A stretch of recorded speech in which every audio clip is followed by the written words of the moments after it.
દિવસોમાં હું રમેશ તથા રૂથ આપ સર્વનો અમારી ચેનલ પર પ્રેમી આવકાર કરીએ છીએ અને આપ સર્વને પ્રેમી સલામ પણ પાઠવીએ છીએ.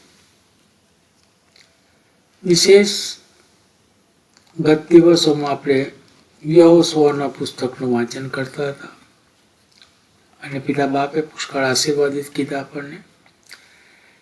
અને આજે આપણે બાઇબલનું નવું પુસ્તક અને તે ન્યાયાધીશોનું પુસ્તક છે તેની શરૂઆત કરી રહ્યા છે. પિતા બાપ આ કાર્યને આશીર્વાદિત કરે અને આજના વાંચનને આશીર્વાદિત કરે. જે સાંભળનાર શ્રોતાજનો છે તેઓની ઉપર પર તમારી આશીષની વર્ષા થવા દો, તમારી કૃપા દયા ભલાને પ્રેમ આવવા દો. વિશેષ અમારી ચેનલને લાઈક કરો, સબસ્ક્રાઈબ કરો અને પોતાના ગ્રુપ કે મિત્ર વર્તુળમાં શેર પણ જરૂરથી કરો. આજના વાંચનને માટે પિતા બાપ અમે તમારી પાસે તમારી સહાયતા મદદ માંગી લઈએ છીએ કે આ વાંચન વાંચવાને માટે તમે અમારી સહાયતા મદદ કરો. તો ચાલો આજે આપણે એક નવું પુસ્તક બાઇબલમાંથી વાંચવાના છે અને તે ન્યાયાધીશોનું પુસ્તક છે અને તેનો પ્રથમ અધ્યાય આજે આપણે વાંચીએ છીએ.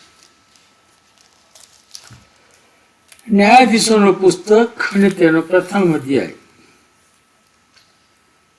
હવે યહોશુઆના મરણ પછી એમ થયું કે ઇઝરાયેલી લોકોએ યહોવાને પૂછ્યું, કનાનીઓની સામે લડવાને અમારી તરફથી તેઓ પર પહેલો કોણ ચડાઈ કરે? અને યહોવાએ કહ્યું, યહૂદા ચડાઈ કરે. જુઓ, મેં તેના હાથમાં દેશ સોંપ્યો છે.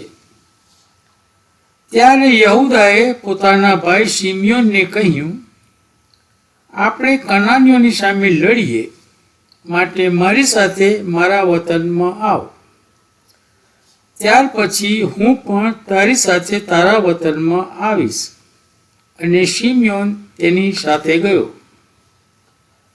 પછી યહૂદાએ ચડાઈ કરી અને યહોવાએ કનાનીઓને તથા પરિજીઓને તેઓના હાથમાં સોંપી દીધા.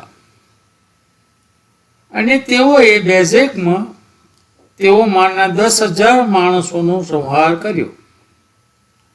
અને બેઝેકમાં તેઓને અદોની બેઝેક સામો મળ્યો.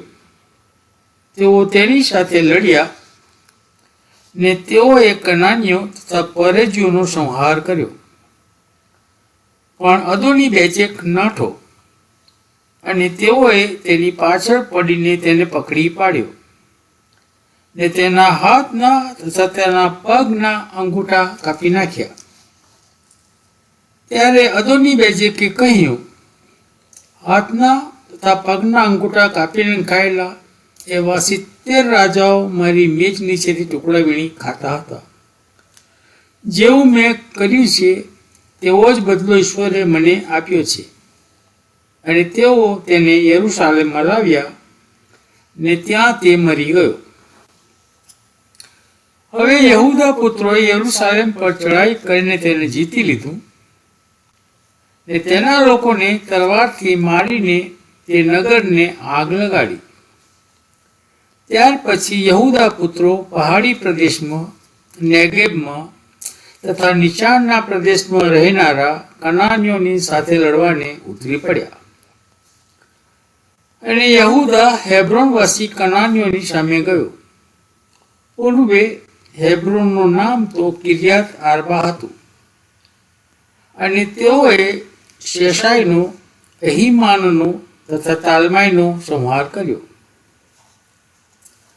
ત્યાંથી તે દબીરના રહેવાસીઓની સામે ગયો. અગાઉ તો દબીરનું નામ કિર્યાત શેફેર હતું.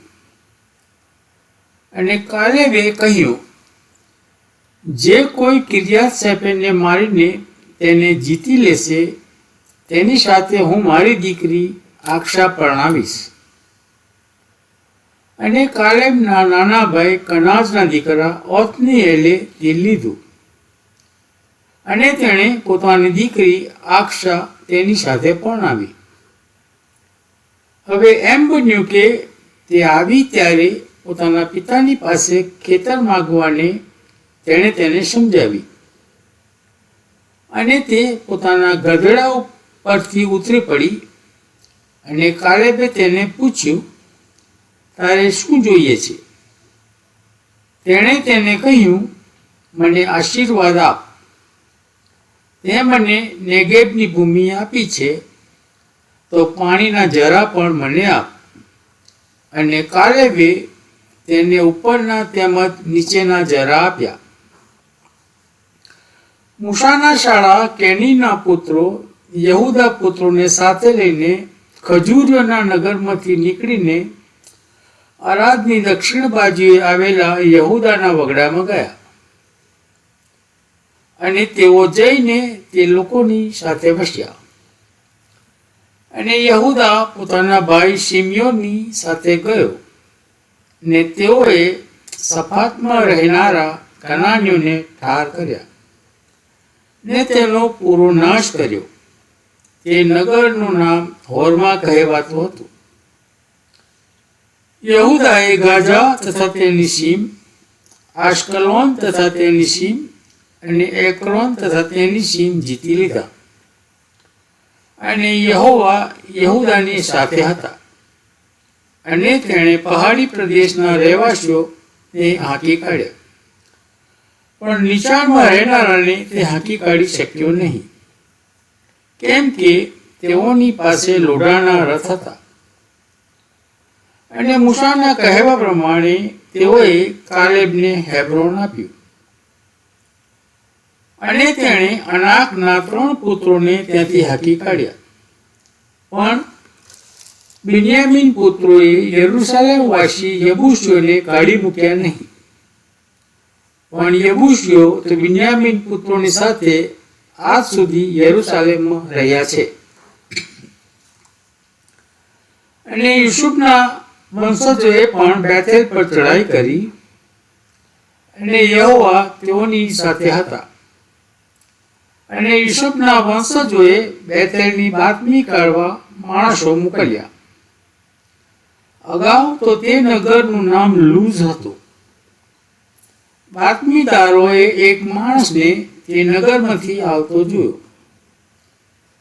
તેઓએ તેને કહ્યું, કૃપા કરીને અમને નગરમાં પેસવાનો માર્ગ બતાવો, ને અમે તારા પર કૃપા કરીશું.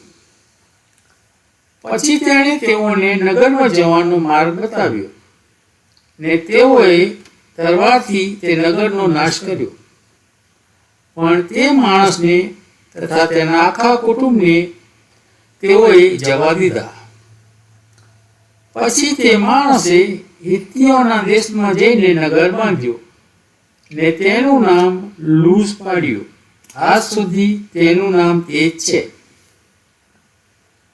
તેમજ મનાસાએ બેતશેઆનના તથા તેના કસ્બાઓના રહેવાસીઓને, તાનાકના તથા તેના કસ્બાઓના રહેવાસીઓને, દોરના તથા તેના કસ્બાઓના રહેવાસીઓને, ઇબ્લામના તથા તેના કસ્બાઓના રહેવાસીઓને, ને મગીદોના તથા તેના કસ્બાઓના રહેવાસીઓને કાઢી મૂક્યા નહીં. પણ કનાનીઓએ તે દેશમાં રહેવા ઈચ્છ્યું. પણ ઇઝરાયેલીઓ બળવાન થયા ત્યારે એમ થયું કે તેઓએ કનાનીઓ પર વેઠ નાખી, પણ તેઓને છેક કાઢી મૂક્યા નહીં. તેમજ એફ્રાઈમે ગેજેરવાસી કનાનીઓને કાઢી મૂક્યા નહીં, પણ કનાનીઓ ગેજેરમાં તેઓની સાથે રહ્યા. તેમજ જબીલોને, કિદ્રોનના રહેવાસીઓને તથા નાહલોલના રહેવાસીઓને કાઢી મૂક્યા નહીં, પણ કનાનીઓ તેઓની સાથે રહ્યા ને વેચ કરનારા થયા.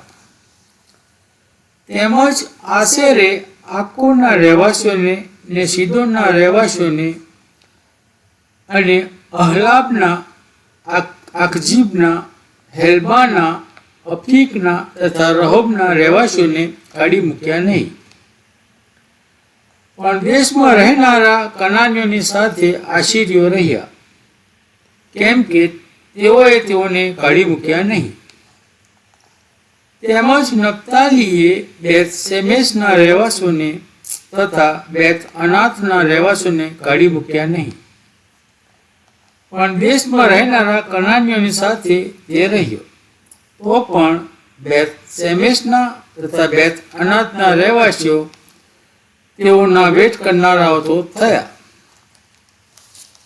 અને અમોરીઓએ દાનના પુત્રોને પહાડી પ્રદેશમાં જબરદસ્તીથી કાઢી મૂક્યા, કેમ કે તેઓએ તેઓને સપાટ પ્રદેશમાં આવવા દીધા નહીં. પણ અમોરીઓ હેરેશ પહાડમાં તથા આયાલોનમાં તથા શાલ્બીમમાં રહેવા ચાહતા હતા, પણ યશપુત્રોનો હાથ પ્રબળ થયો, માટે તેઓ વેઠ કરનારા થયા. અમોરીઓની સરહદ આ કાબીમના ઘાટથી તથા ખડકથી ઉપર ગઈ. પ્રભુ આ વાંચેલા વચનોને પુષ્કળ આશીર્વાદિત કરો. પ્રાર્થના કરીએ. હે પરમપિતા પરમેશ્વર, રાજાઓના રાજા અને પ્રભુઓના પ્રભુ, અમે તમારો ધન્યવાદ કરીએ છીએ બાપ, કે તમે ત્યાં સુધી અમને સાચવ્યા, સંભાળ્યા પ્રભુ. તમારી આશીષ અને તમારી કૃપા અમને આપી, એ સર્વન માટે બાપ અમે તમારો આભાર માનીએ છીએ. હા પ્રભુ પિતા, ઘણા બધા લોકો બીમાર છે, ત્યારે પ્રભુ પિતા સર્વને તમે સાજાપણું આપજો, દુઃખિત પરિવારને દિલાસો આપજો, નિરાધાન, અધા, વિધવાના, બેલી, અનાથોનો નાથ તમે થજો. જે ઘરમાં મરણે પ્રવેશ કર્યો હોય એ દુઃખિત પરિવારને તમારા આત્મિક દિલાસો પૂરો પાડજો. જ્યાં જ્યાં તમારું નામ લેવાય છે તે સર્વત્ર જગ્યાએ પ્રભુ તમારા આશીષ અને તમારી કૃપા આપજો. જે લોકો ઘરમાં છે પ્રભુ, એ લોકોને તમે તમારા અજવાળાના બાળકો બનાવો, એ તો પછી મેં પ્રાર્થના વિનંતી કરી છે. કેટલા બધા લોકોના ઘરમાં પ્રભુ મુશ્કેલી, પ્રશ્ન, વિટંબણાઓ છે, ઝઘડા હશે પ્રભુ, ઘણું બધું નુકસાન હશે, ત્યારે પ્રભુ અમે તમને વિનંતી કરીએ છીએ બાપ, કે તમે સર્વ સારું કરો, એ તો પછી કૃપા માંગીએ છીએ. દુનિયામાં પ્રભુ પિતા ઘણું બધું ઉથલ પાથલ થઈ રહ્યું છે, યુદ્ધ ચાલી રહ્યું છે, ત્યારે પ્રભુ પિતા આ તો તમારા આવવાની નિશાની છે પ્રભુ. ત્યારે પ્રભુ પિતા તમે આવો ત્યારે અમે તમને મળવાને તૈયાર રહીએ. એ માટે પ્રભુ બાપ તમે અમને તૈયાર કરો અને અમને મજબૂત અને પ્રભુ પિતા ટકી રહે એવા બાળકો બનાવો.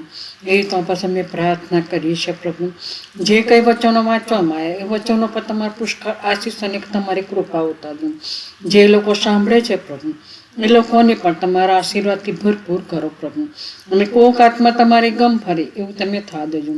આ વચનના પ્રભુ અમે પાડનારા બની, એ માટે પ્રભુ તમે અમારી સહાય અને મદદ કરો. અમારા ઘરોમાં, અમારા હૃદયમાં પ્રભુ તમે રહો. ફરીને મળીએ ત્યાં સુધી પ્રભુ પિતા તમે અમારી સાથેને પાસે રહેજો. અમારા પાપ ગુના પ્રદાન ક્ષમા કરજો. જે કંઈ માગ્યું તમારા દીકરા ઈસુ ખ્રિસ્તના ધરીના નામથી માગીએ છીએ, સાંભળો અને સ્વીકાર કરજો બાપ. આમેન. આમેન.